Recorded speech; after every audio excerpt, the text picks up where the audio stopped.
as an FBI special agent was my dream job. My whistleblowing was apolitical and in the spirit of upholding my oath. Nonetheless, the FBI cynically elected to close ranks and attack the messenger. The FBI will crush you. This government will crush you and your family if you try to expose the truth about things that they are doing that are wrong. We are all examples of that. Joining us now are Steve Friend and Garrett O'Boyle. Thanks for joining us, fellas. FBI whistleblowers Steve Friend and Garrett O'Boyle both join us now. Gentlemen, so glad to have you on the program. Thank you for your testimony. We need more folks like you, and I'm sure more people are going to be from your background are going to be giving you guys more intel as you're sharing that with the rest of us. We can kind of see that this is becoming normal for them to be held accountable, because I think especially an institution that we pay their salaries, they need to be held accountable. I think a lot of people do share our beliefs and convictions. I think they just aren't at the point that Steve and I and others have gotten to. They're too afraid. Thank you so much for being a guest here on PBD Podcast. Thanks for having us. How big is that bloody flag that Steve's got? It's the stone wall of his house. Lots of love, guys. Thanks very much for joining us. Steve Friend, Garrett O'Boyle, thank you for being with us this morning. More importantly, thank you for speaking out. We appreciate it.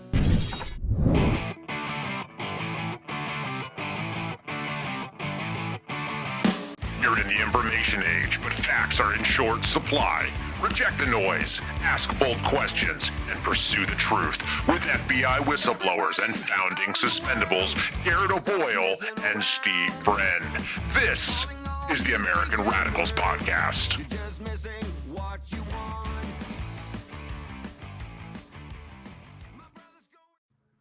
It is the American Radicals Podcast. And thank you for joining us today. Brand new week, Tuesday, 0830 on the Eastern Seaboard.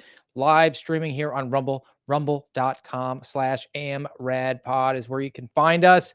If you do, make sure that you smash the thumbs up. Give us a follow if you want to subscribe. We appreciate it.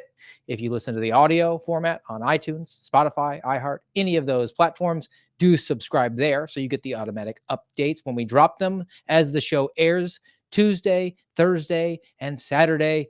So it's a brand new week. Hope everyone had a great weekend, but we're ready to get back after it. Today, we're going to be talking about fiefdoms, sort of the petty tyrant dictators at a local level. The idea that I had kind of coming into today was I wanted to highlight different goings on at a state level. I tend to be more of a local activism sort of guy, and that is definitely in an area of extremes. You can make an extreme impact in your local community. It's thankless. You're not going to get famous off of it, but you can impact a lot of people. And similarly, tyrants at a local level, because of their proximity to their victims, can impact them greatly. That's why the high-profile weaponization of government examples we have are big and famous, but they're kind of rare. The question then is, how often is this happening at a state level, at a local level? And we're going to highlight some of those examples today. And why are we calling it a fiefdom? Start with this one before we get Garrett on the show and explain what is a fiefdom.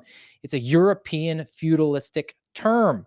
A fief was a source of income granted to a person called a vassal by his lord in exchange for his service. He had to be a good and faithful servant to get the payoff. The fief usually consisted of land and the labor of the peasants who were bound to cultivate it. The income it provided supported the vassal, who was obliged to fight for his lord as a knight.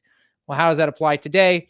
We will see lots of good and faithful servants and how they are personally profiting from their own, be it their own pocketbooks or their ideological proclivities being advanced. So I'm excited to get to that today, and I'm really excited to get Garrett today at GOB Actual is where you find him on the socials. Hope you had a great weekend. Good to see you on Tuesday. I did. It was a really good weekend. We had a church picnic yesterday, or on Sunday. We had a church picnic, and we had a baptism, and a bunch of the kids got baptized from the church, and it was great. It was great. So it's those type of things, I'm sure it will come as no surprise that kind of fill up my cup and remind me like, hey, there's always that remnant out there. It seems like it's dwindling more and more, especially with the topics like today we're going to get into. And, we're all fiefs at some point, and it seems more and more like it's coming that way in this country. And yeah, you hear all the time, your local elections, they matter. And they do. They certainly do. That's kind of where you can institute change, but man, it's corrupted all the way down, it seems. Well, let's puncture your cup as quickly as possible because the first story comes from your neck of the woods in the great state of Wisconsin.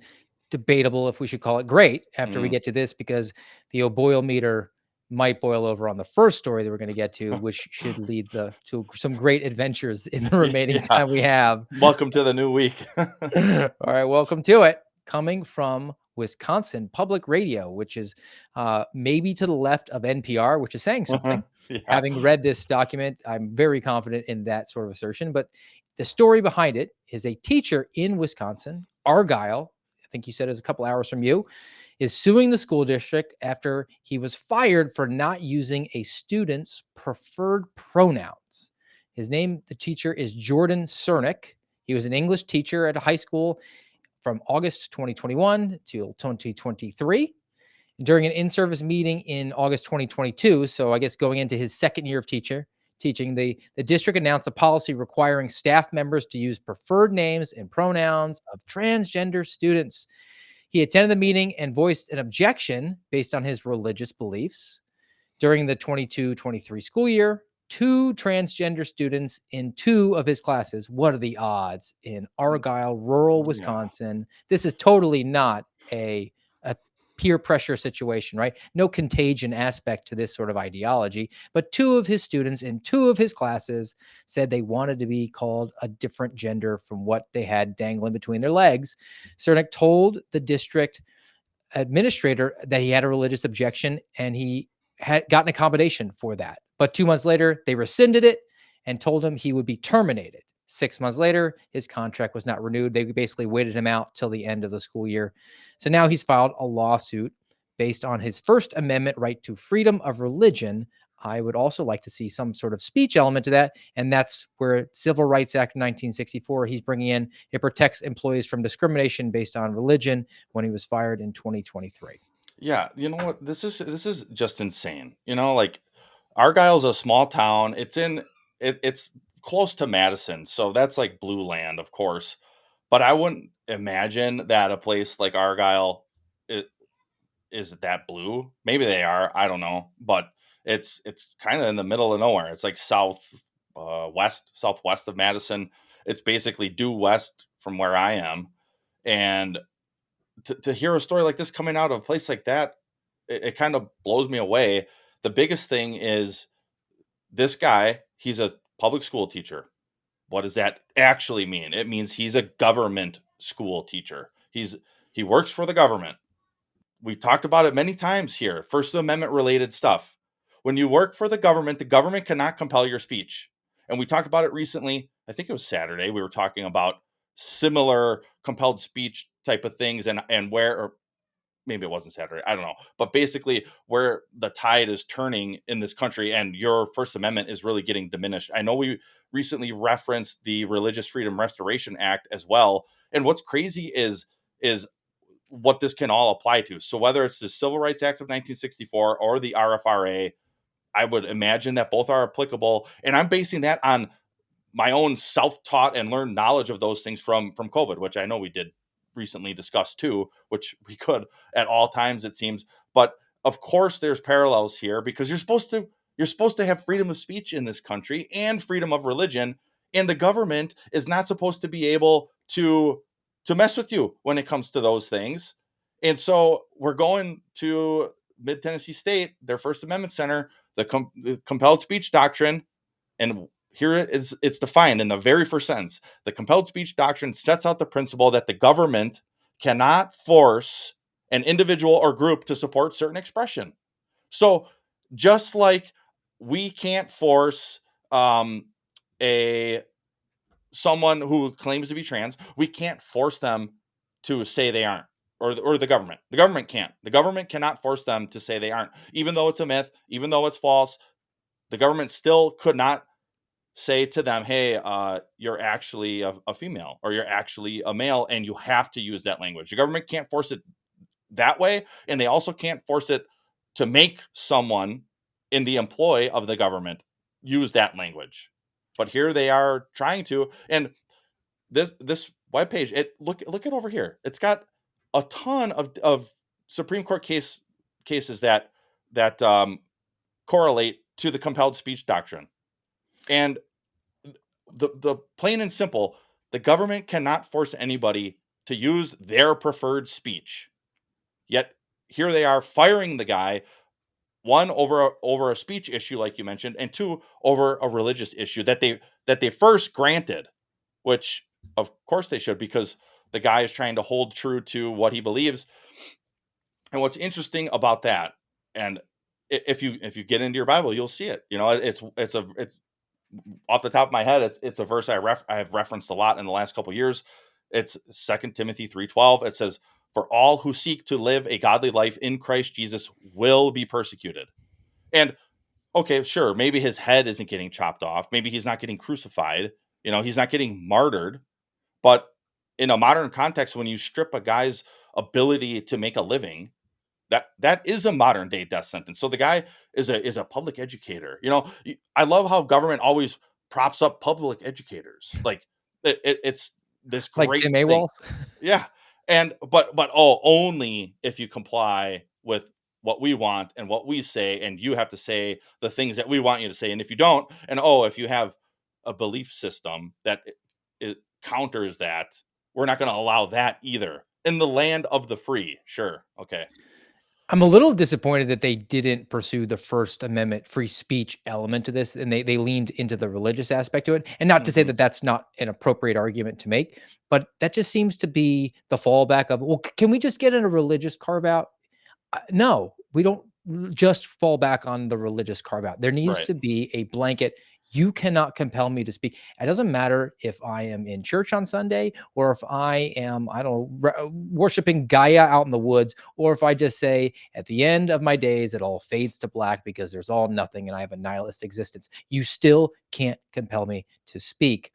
And that doesn't seem to be the argument that they're going to make here. I think, though, he will stand a good chance to win. There's been some wins in that space Yeah. because of the free speech argument.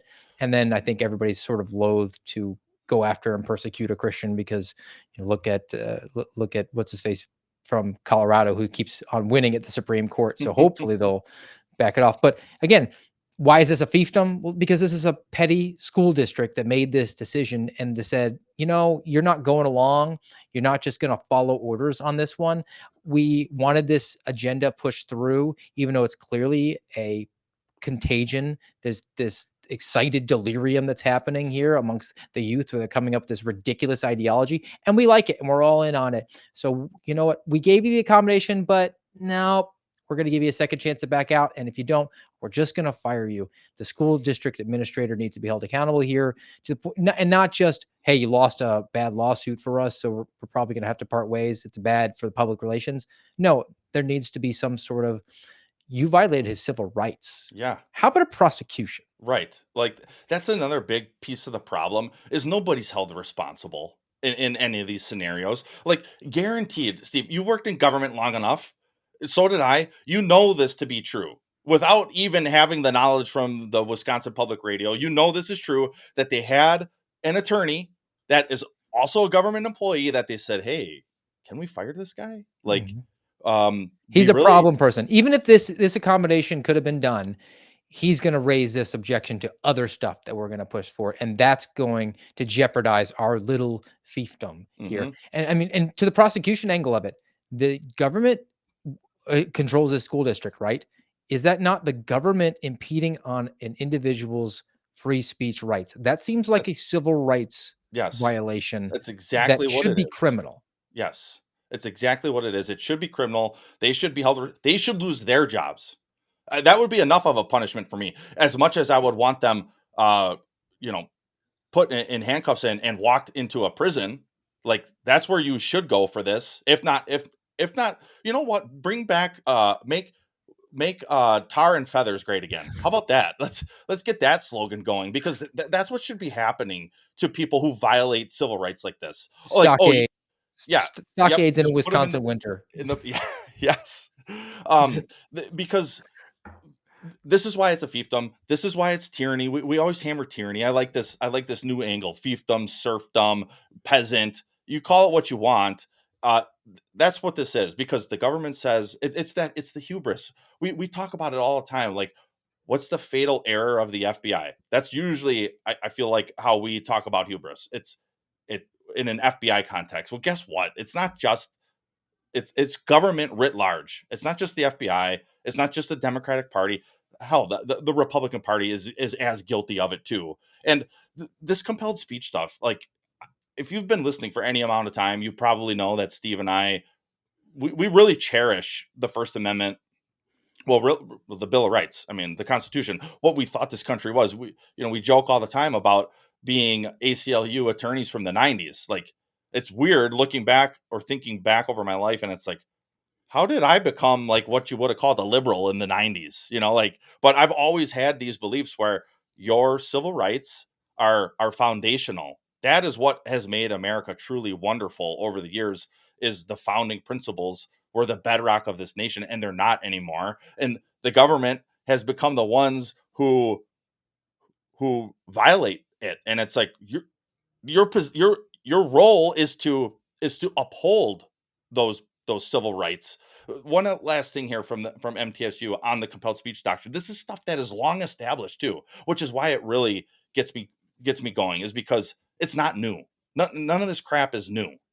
But it says, thus, the First Amendment not only limits the government from punishing a person for his speech, which is exactly what we're seeing in Argyle, Wisconsin. He was punished for speech. But it says the government's not supposed to punish someone for their speech. It also prevents the government from punishing a person for refusing to articulate, advocate, or adhere to the government's approved messages. That's literally what we're talking about with this. Oh, we approve of the trans person claiming to be trans, and you don't, and you work for us, and now we're going to force you to comply with what we want. Oh, and if you don't, well, we're going to fire you. It's literally the opposite of what's supposed to be happening. The legal system in this country is based on precedents, right? They don't even take constitutional law at a lot of these Ivy League law schools. It's just, let's just study case law and be consistent. And there is merit to having a precedent, because you can't just rule one way one day and rule the exact opposite the next. There's supposed to be some sort of consistency, so we all know the rules which we go by. And even reading through that story, it comes from Wisconsin Public Radio. That's a government funded enterprise. And they cite the heightened anxiety that kids, dudes who feel pretty, experience, and the Trevor Project, and how affirming these people's fake gender identity is going to reduce the rates of suicidality. How about we just have a precedent and say, oh, I don't know, how about you're compelling my speech to say something against something that I have a religious objection to, makes me feel uncomfortable because I'm worried about eternal damnation. But that can't be respected, which is why this is a fiefdom that is in dire need of having a complete fumigation. And along lines of fiefdom and along lines of being in the Midwest, I have a couple stories that I'd like to marry next, because this shows how fiefdom, or these vassals, can collude together to push an initiative forward, their ideological outcomes that they want, and even just tyranny. It's not limited to just one person. They can work together, and that's going to take us to your neighboring state of Michigan, which demographically pretty similar to Yeah, Wisconsin. for sure. And this comes from the Federalist, the first story. And like I said, this is going to be a couple of different stories here. This is about the Secretary of State. Secretary of State is in charge of administering elections. That's what happens at a state level. So the Secretary of State asks Michiganders to report their neighbors for election misinformation. So we're going to inform on each other like we are in North Korea. They published a document from the Secretary of State's website, which I do have a copy of, and I will throw up right now. It's about election misinformation. How Orwellian is this? They produced this and put it out in public, Garrett. And it talks about misinformation about the election process, voter rights, or even an issue on the ballot is a serious threat to election security. If you see misleading or inaccurate information, they want you to report it. Citizens can and should join this effort. So they're deputizing all Michiganders to inform on their neighbors, quote, calling out misinformation when they see it and insisting that we hold people accountable for spreading lies about elections. What now? Accountability.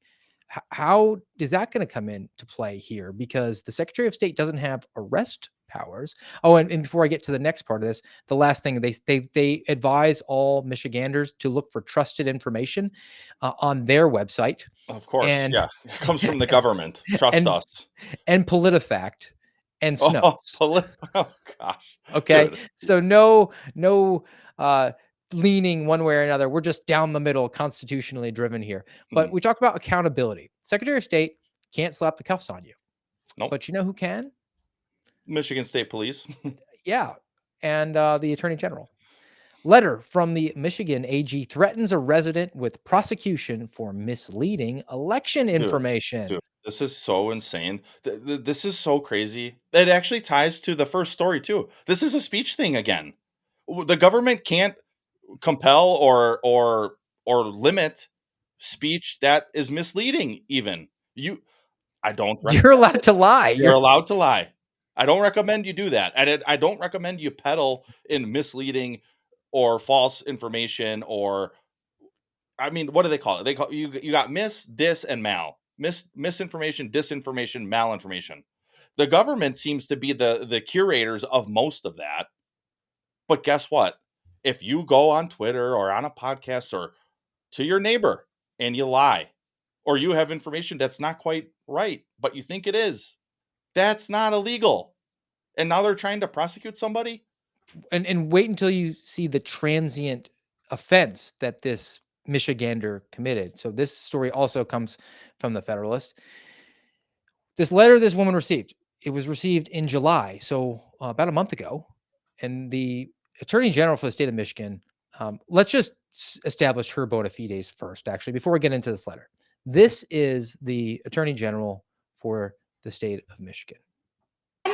Just as the same-sex marriage ban was overturned in California, so too was the abortion ban in Michigan. Cheer for murder, cheer for baby murder. By the way, I yay. got a message for the Republicans and the justices of the United States Supreme Court. You can pry this wedding band from my cold, dead, gay hand. So that's the type of player we're dealing with here. Yeah, gosh, And just a hateful, spiteful. Of course, she wants to throw people in prison.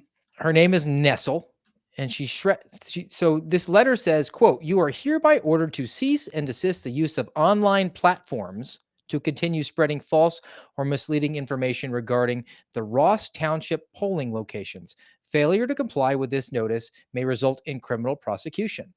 For what? So here's what this woman did. She was running for Ross Township supervisor, and from her campaign website or maybe from their social media account, she said, "quote, it has come to my attention that the voting locations for precincts 1 and 2 have been changed.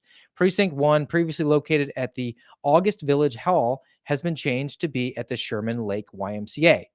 She was concerned that local officials had actually changed the polling location without adequately telling public at least 60 days beforehand. They insisted that they did. So the information she put out was not inaccurate. Oh my gosh, dude. That's a that additional, it's not even misleading. It's accurate information, but she was putting it out there for reasons that they That's had problems with. that's crazy. Like that's the opposite of election interference if they're going to try to pull that type of card. Let's just say, hey, the polling locations got moved down to the Dunkin' Donuts. That's still not illegal. Right. You have to go on your own because citizenship is not a leisure pursuit and find out where you have to vote. Dude, this is crazy. This is absolutely crazy. This is I think it's in Isaiah somewhere. It's good for evil and evil for good. That's what this is. That's exactly what you're seeing. You're living it. You're living through it and seeing it happen. So they're going to threaten her with jail. What's crazy about that? We did an episode on this way back. I think we called it Some Were Neighbors. I'm pretty sure we did.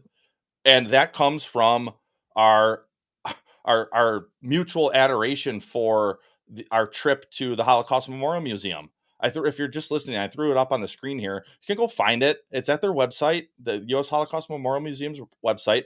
And if you remember the episode or what we talked about, it was exactly what they're doing here. They're wanting to get people to inform on each other, get your neighbors to tell on you to the government.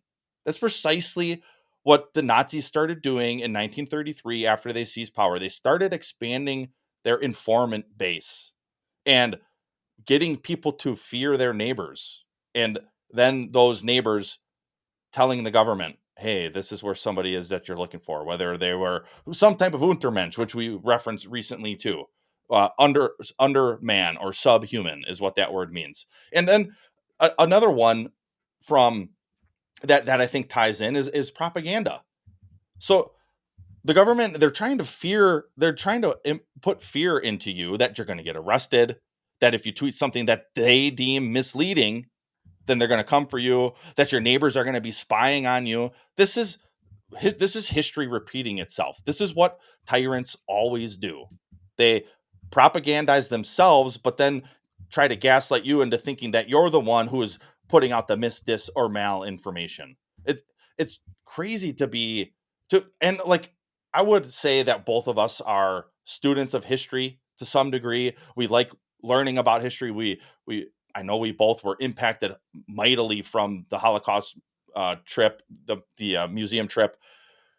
But when you're living it like this and seeing it and like saying, "Hey, the building is on fire," like you're trying to limit our speech, you're trying to categorically change our laws it's through different types of lawfare. It's through different passages of certain laws, and it's at the state level, it's at the federal level too.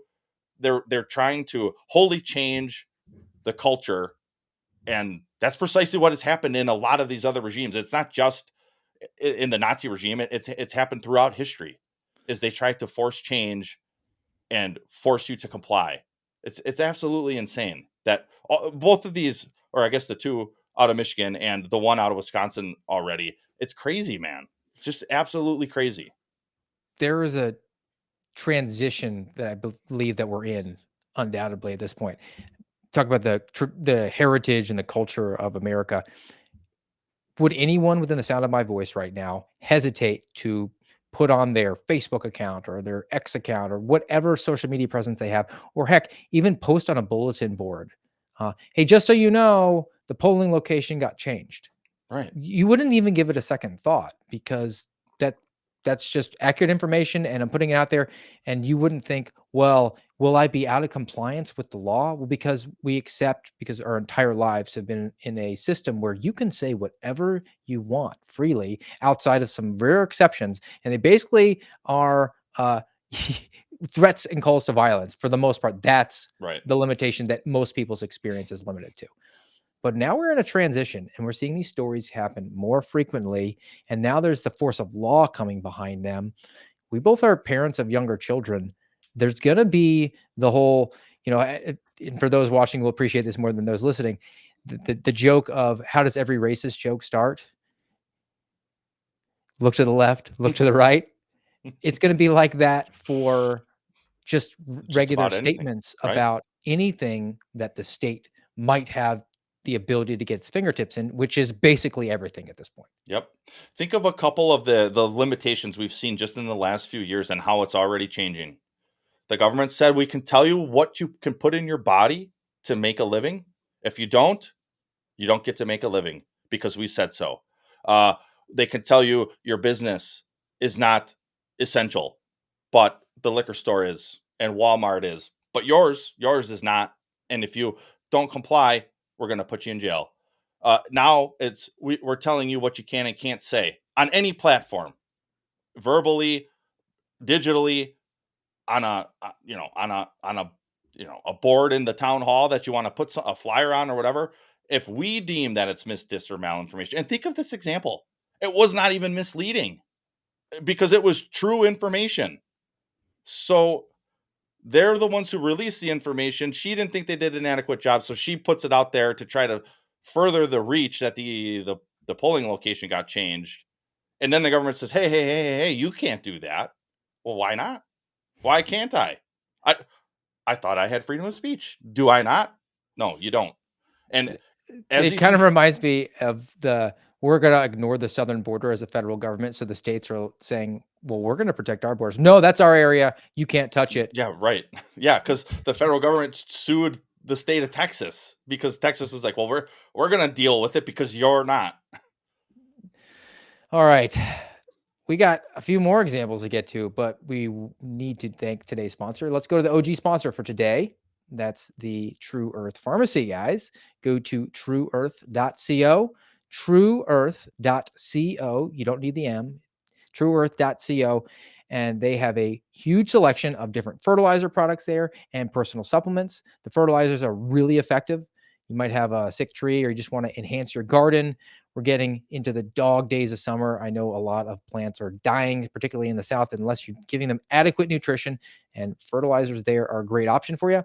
And similarly, we're in the dog days of summer. If you're out there like I am, melting in the Florida sun as you're pounding away, you might have some inflammation. They have all the different supplements there that can help you get you up to snuff and very healthy. And it's all at a discount. You get 10% off when you go to trueearth.co and use our promo code AMRAD24, AMRAD24 to get you 10% off. Encourage you all to go there. Support this American company, and they are big supporters of ours. So support them, support us, and support yourself. Hey, along these lines, because I like when we throw up a sponsor because it kind of gives us a little break from I don't want to say doom and gloom because I really don't think it is. I don't think it's doom and gloom. I think it's just making people aware of what's going on. It's not doom and gloom yet. Quite. We're getting closer. We're getting closer. You know, Steve and I, we're not afraid of eating black pills and force feeding them to you either. But for a little more levity to the episode, somebody sent us a butcher box. I don't know who. I'm assuming it was somebody who bought some merch because that's where it's shipped to, but there is no note or anything. Uh, awesome, like wide selection of different types of meats. And hey, you know what? I've not been great lately, but carnivore is the way for me. Like that works the best. I have found over the years, or maybe like a ketovore. So man, meat from various types of animals is a love language of mine for sure. So whoever that was, if you're listening, thank you. Reach out to me on my Substack or on Twitter or you know any of the socials. I'm GOB Actuals. Shoot me a message or something because I'd like to give you a personal thanks. But that was awesome. Whoever that was, we appreciate it. And just so you know, when you send me some running shoes, I wear 10.5. Thank you. All right, let's go to Arizona. And this is your typical corruption type of case, but I think that there's a little element that we can throw into it. And this is the treasurer, a treasurer in the state of Arizona, spent $39 million in county funds to support her extravagant lifestyle. So she was just stealing from the county. Take that, peasant. Her name is Elizabeth Gutfar. Gutfar sounds very verboten. She's being sued right now. So this is a civil case for allegedly embezzling almost 40 million. It's $39.4 million over a 10-year period. So she was in that treasurer slot for a decade and just taking out 4 million a year without anyone noticing. So she's actually probably pretty good with the ones and zeros, dollars and cents. Unlike most of our elected officials, they just think, well, let's just make more money. It'll be fine. So after the county was made aware of 11 transactions for $375,000, that's where she messed up. Yep. She was too consistent. She needed to throw in some dollars and cents and make it odd amounts. Yep. But she under 10 grand too. She under 10 grand. She'd been going to the bank every day, so they were reported investigations from multiple agencies, including the FBI, the Justice Department, and the Santa Cruz County were all launched on her. So she's involved in a civil case right now. And they have actually, I got a slight update to it because they've like frozen her assets, but she still has a presumption of innocence. They're like, you can't spend the embezzled money, but she kind of can because it's still kind of hers. Yeah. So they put her on a $2,000 a month limit, which would be a big step down. I mean, it would be a big step up for the indefinitely suspended FBI agent. But that's true. You know, this is a fiefdom. This is somebody who is just lining their pockets on the county's dime at the hands of their constituents, to completely ripping them off for an extended period of time. I did note that it was a civil case, not a criminal case, which to me is troubling because if you have enough to go to civil case, I think you probably have your ducks in a row.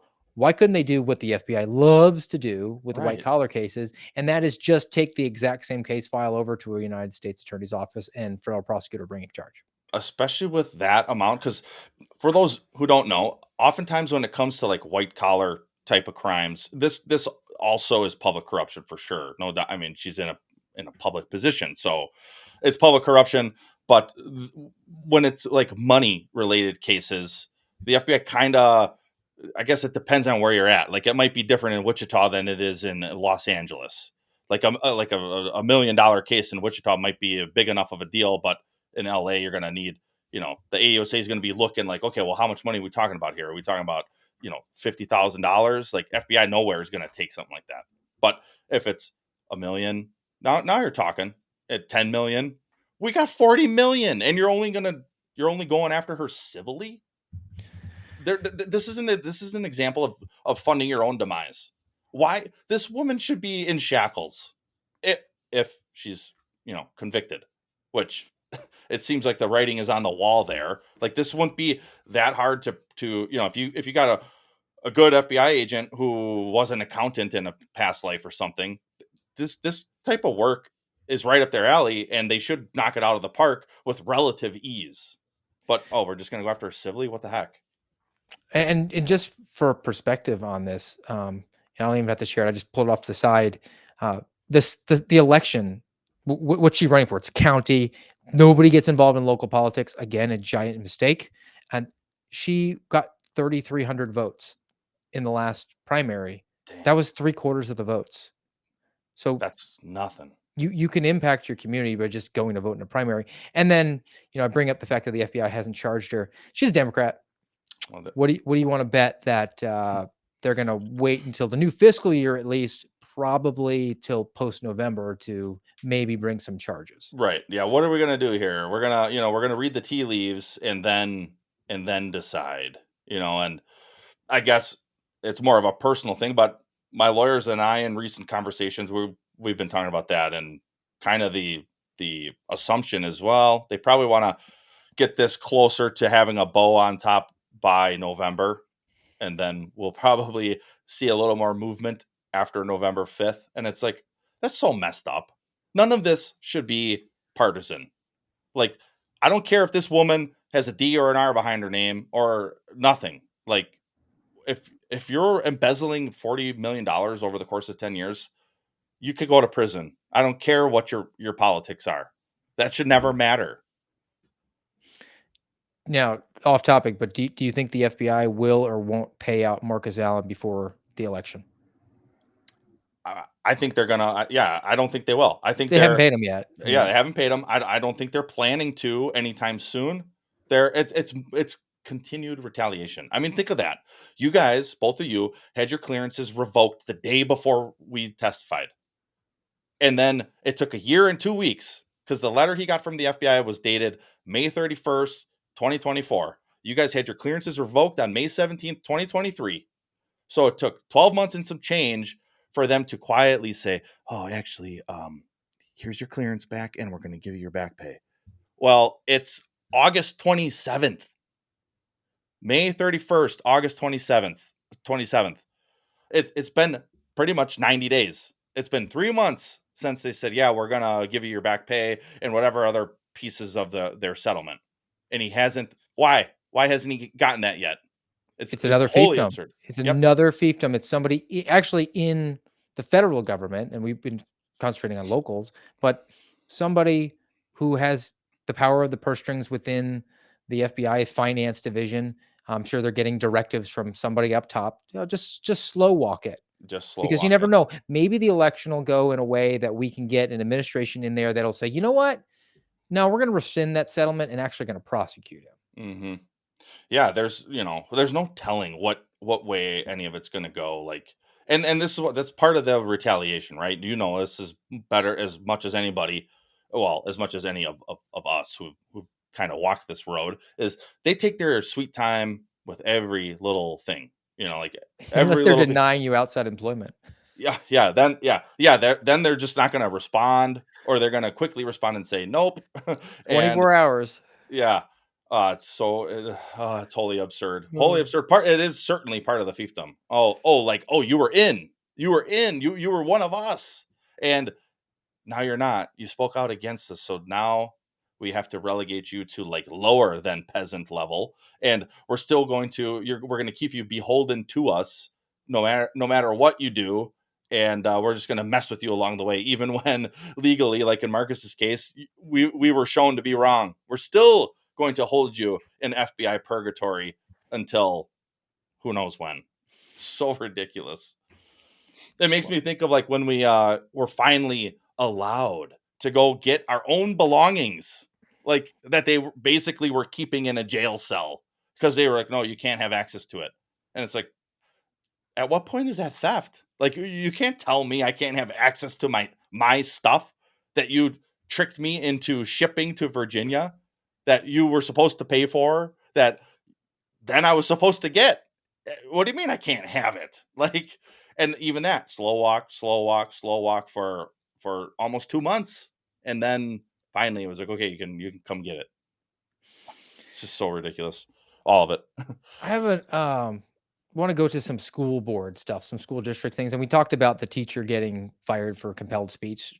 But let's talk about the reason that we're supposed to theoretically have government schools, and that's to educate kids, and the fiefdoms that those are, because they have the ability to impact the future. It's sort of a launching pad for a lot of political careers. I mean, how many of these people started in there in Congress or the Senate and they were running for school board before they even had kids, right? And it's perceived to be a lower barrier to entry. But now you're increasingly getting these ideologues that are getting in there and really shaking things up. So I have this story, and I've talked to this gal before. She's great. She's from Daily Signal, and this is Elizabeth Troutman Michael, or Mitchell, sorry. And this comes out of Virginia. Completely ignored. Parents outraged after Virginia County disregards objections and unanimously approves gender identity lessons. This What is the heck? Fairfax County, so in the general DMV area for District of Columbia, Maryland, and Virginia. The Fairfax County School Board unanimously approved changes to and this doesn't sound a little Orwellian, Garrett, family life education curriculum. Oh, there's language again for you, right? This is a Women's reproductive rights, women's reproductive health care. What are some other ones we've come across lately? gen- This. gender affirming care. Yeah. Right, broadening examples of family structures to be more inclusive of the many different families in our schools. The approved changes set to take effect at the start of the upcoming school year, which just started, include showing seventh graders a PBS video titled Puberty 101, which includes transgenderism. Board members voted for 10th graders to learn to, quote, recognize the development of sexuality and gender as aspects of one's total personality. An overwhelming majority of the parents and the community members do not support adding these lessons. So, again, to the fiefdom, they have the control and they disregard their constituents who Yep. theoretically put them there and they're supposed to be serving. And then the last thing before we get your reaction is the district is saying, well, we threw you a bone. The district offers a form on its website for A parents form. to Yeah. opt out of their child participating in some or all the lessons. What about going the other way? How about an opt in, seeing as how most of us object to it and very few parents are actually paying attention? So this is just going to be slipped past the goalie of the majority, I would imagine, of most families. Yeah, another great example of living in a fiefdom, because here you are again with a case where the majority of parents don't want this, but the ruling class says, too bad. We're going to give it to you. Uh, Open your mouth and we're going to shove it in because we said so. And you're going to have to enjoy it. You're going to have to like it. And if you don't, well, we'll try to figure out a way to fire you, like we did the teacher in Wisconsin for basically the same type of thing. This trans cult. I love this too, Steve. Like First Amendment stuff, religious freedom stuff. At what point is it going to be recognized that the LGBTQ plus cult is a religion too? And so they're getting preferential treatment because, government is their God, quote unquote, science is their God, fake made up healthcare that is not healthcare is their God.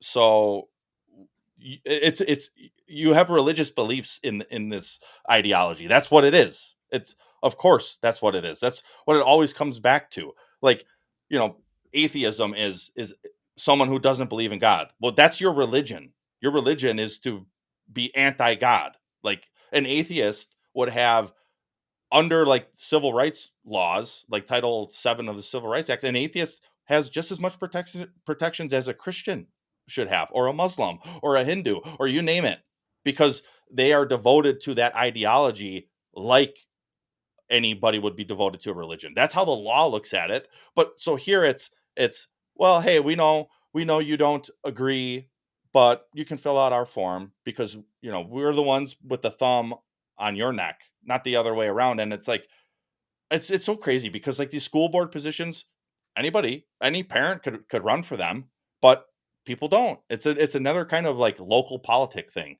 Like maybe you should go get on the school board in your district because also though too this is what I despise the most is if you're elected to the school board or you're on the school board or you're an administrator in the school, why aren't you doing what the parents want? That's what you're supposed to exist for.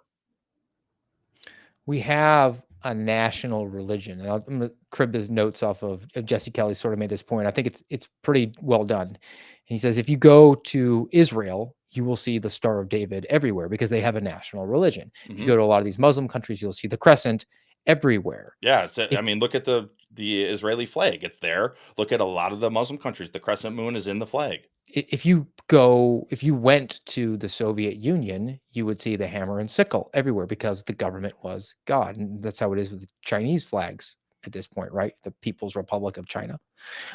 And if you went into Nazi Germany, you would see a swastika. That was the faith. I mean, you go around here and there's still a lot of American flags flying, no question. But do we have a month of celebration of America?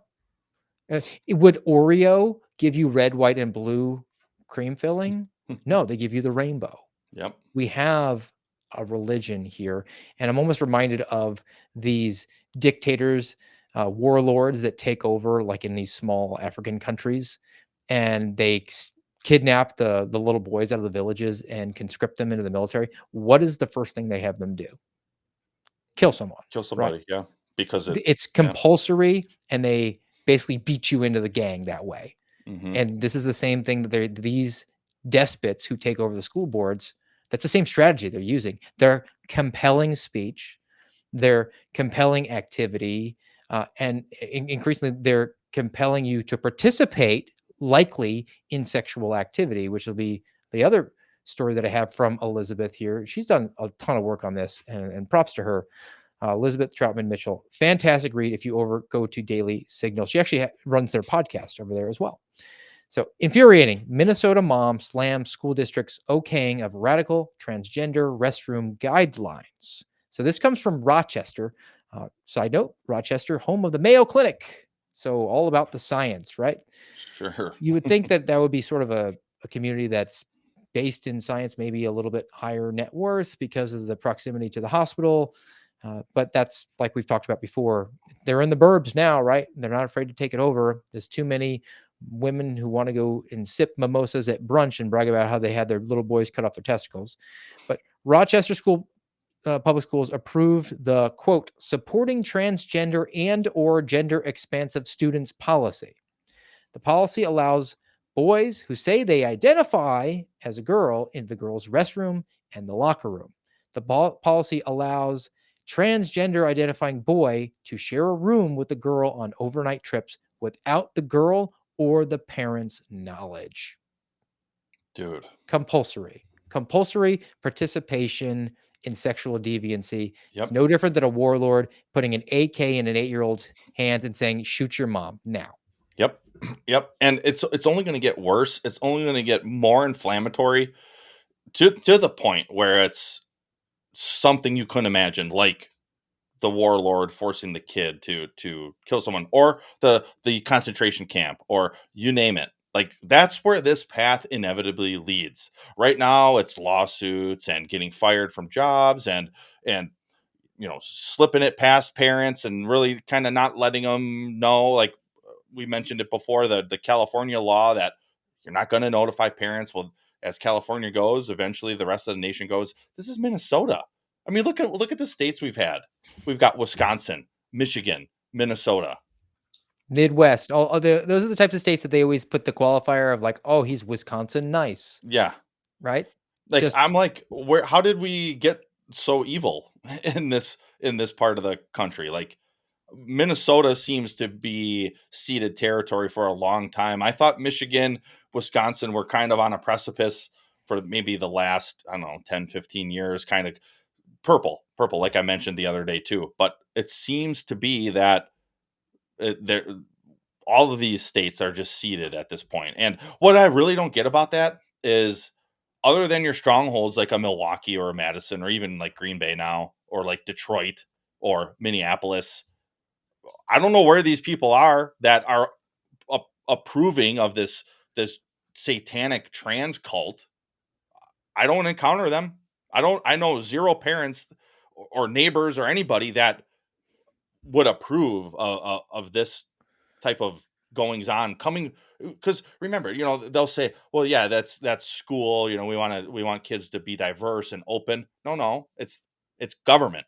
It is coming from the government because it's government school that is doing it. the people in these small fiefdoms are largely comfortably numb because they have Netflix and Uber Eats, and they're uninterested because citizenship is not a leisure pursuit. And it's just, man, I want to watch the game tonight. I want to play fantasy football. There's too many sports bros, too many men who are really just boys who can shave and are uninvolved and uninterested in the goings on and the most important stuff. I mean, I'm sorry. I know everybody's really excited. There's a presidential race afoot right now. We have one every 4 years. The horse race, politics of it. What are the polls saying?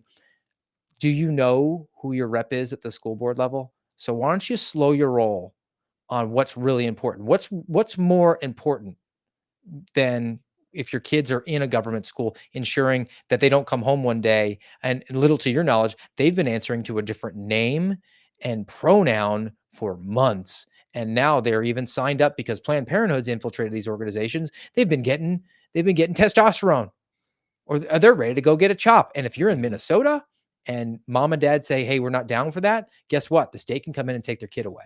Yeah. I And the mean, think state, of that.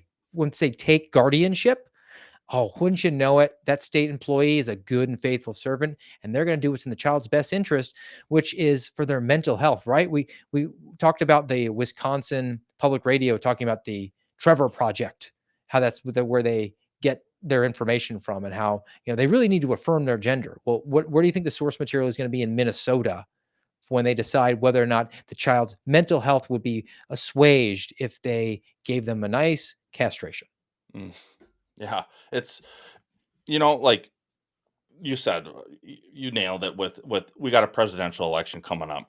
Okay, go vote for the guy or girl that you want. Don't assume But gender. yeah, but yeah, you get 4 years. Okay, maybe 8, depending on who gets elected. And think of the story from Arizona. This woman was a treasurer of her county for 10 years, smuggling, embezzling money for the whole time, just about $40 million.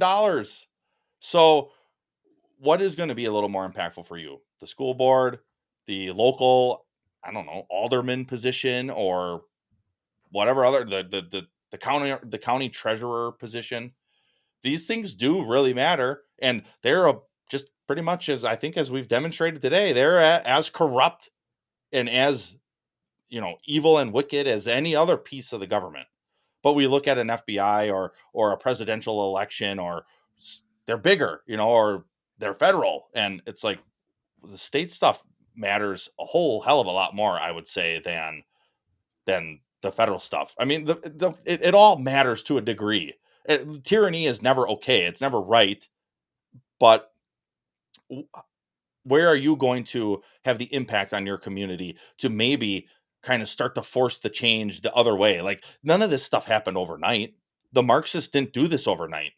they have been playing a slow, long game for decades and decades and decades. Certainly the Department of Education, like, yes, I know that's a federal level, but your school board in the federal, it's kind of a mix, right, of federal government money and local and state money, but the school board is all local. The administrators that the school hire are most likely coming from around the area. The teachers, likewise. You can have a real impact in a place like that. We have a palate cleanse because it's been kind of a heavy-handed show about the fiefdoms. It'll give you a nice smile on your face, but want to give Garrett a chance, give us some parting thoughts. Send them, sir. For sure. So we're going to the book of Psalms today, Psalm 52. I've mentioned this before, imprecatory Psalms, and people probably wonder, like, what does that mean? There's only a small handful of them. I don't know them all off the top of my head, but I love them. And I really started studying them a lot after I got suspended. And they're basically Psalms where the Psalter, usually it's often David, maybe even all of them are from David, at least all of the imprecatory ones, but they're ones where the Psalter is praying to God or asking God basically for judgment on his enemies. And this one is when David was basically on the run from Saul. And I'm going to read the whole thing. It's not too long because it really stands out to me in light of these topics, but really how David kind of brings it home and recognizes God. It says, "Why do you boast of evil, O mighty man?" I mean, think just for a second. Just think of the topics we covered today. Like, seriously, that's what's happening. The school board is fill out the form. We're not doing what you want. That's boasting of evil. Why do you boast of evil, O mighty man? The steadfast love of God endures all the day. Your tongue plots destruction like a sharp razor, you worker of deceit. You love evil more than good and lying more than speaking what is right. You love all words that devour, O deceitful tongue. But God will break you down forever. He will snatch and tear you from your tent. He will uproot you from the land of the living. The righteous shall see and fear and shall laugh at him, saying, "See the man who would not make God his refuge, but trusted in the abundance of his riches and sought refuge in his own destruction. But I am like a green olive tree in the house of God. I trust in the steadfast love of God forever and ever. I will thank you forever because you have done it. I will wait for your name, for it is good in the presence of the godly." Once and forever closer. But I do have the palate cleanse, and you're a girl dad, so you'll appreciate this one. We're talking about the different states, and I saw this video and just made me laugh, maybe think of my buddy Garrett, and it was related to states a little bit. So we'll give this one a play and send you off on your day. Mommy did. Your mom did? Yeah. Do you want to sing it? Uh-oh. Uh-oh. But hold on. It's very important to have a little sip of water. No? Ooh, tiny, tiny sip. Is that good? Me, me, me, me, me, me, me. Me, me, me, me, me, me, me. All right. Uh-oh. Alabama, Alaska, Arizona, Arkansas, California, Colorado, Connecticut.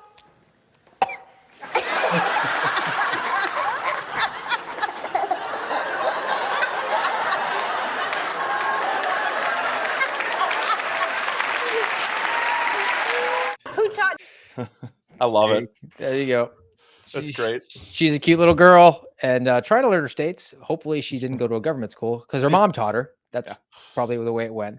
But that's going to do it for us today, guys. We hope that you will be back with us on Thursday, same time, same place. Rumble.com/amradpod is where you find us. We'll be with you at 8:30 on Thursday. If you haven't already, do smash the thumbs up and give us a follow on the channel. If you want to subscribe, that's awesome too.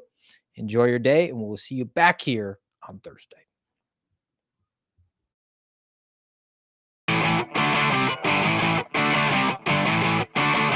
You've been listening to the Voice of the Suspendables on the American Radicals podcast. Follow us on rumble.com/amradpod.